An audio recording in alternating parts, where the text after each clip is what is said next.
بسم الله الرحمن الرحيم الرحمن علم القرآن خلق الإنسان علمه البيان الشمس والقمر بحسبان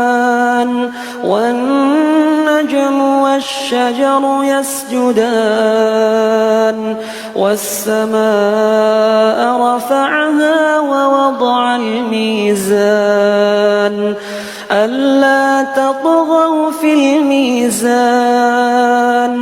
وأقيموا الوزن بالقسط ولا تخسروا الميزان والأرض وضعها